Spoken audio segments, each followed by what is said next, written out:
Okay, folks, welcome back to the Grammar Garage. We're continuing on with our 125 rebuild. And here you can see we got our block, and Gavin's getting ready to put the head gasket on. We recommend this Ultra Copper from Permatex. And when you put it on, you don't want to put this stuff on thick. You just want a light coat, and then you're going to want to smear it around and kind of get it uniform. Take care not to get it on the pistons or in the cylinders. Just put you down a little dab all the way around it. And then you're going to take your index finger and you're just going to kind of smear that smooth. You're not going to have anything that's going to squeeze out when we go to put the gasket and stuff on. This is just to provide a good mating surface for the gasket and the head. So while he's doing this, I want to point out that we also have locator tabs here for the head gasket. The gasket will slide right over that on both sides. And then while we're here, if you look into the intake bay here, you can see these are the lifter channels. And you'll see one looks a little different. What this does, this is a plug. It's a tapered plug. Do not put an engine together without this plug.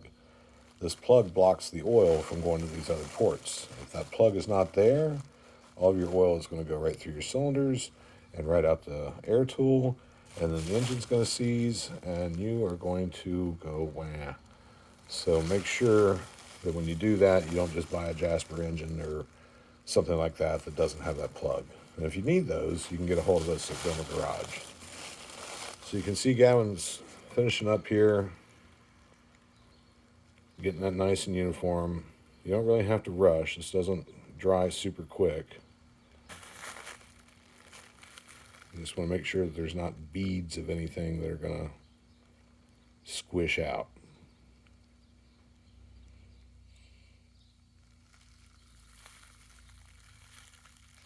Now next he's going to come over here to the gasket sets.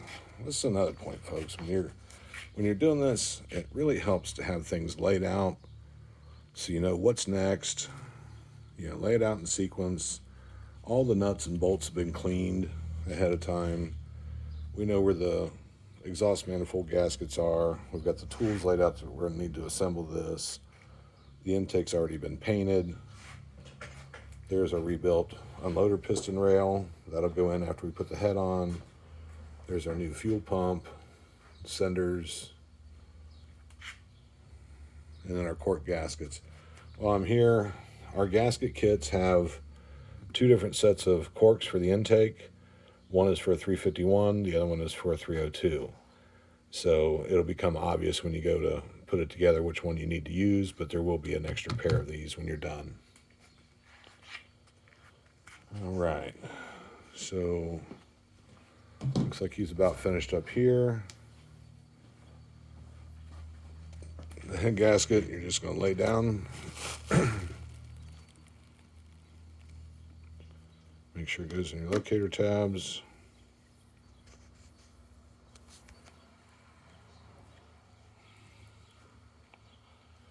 When you get it all down, you're also going to see what's going on with this. Well, again, that's the difference. We use one gasket for a 302 and a 351.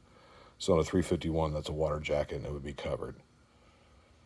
But here, we're still going to get a good sealing surface here. All of our holes match up. We're good to go. All right, on to the head.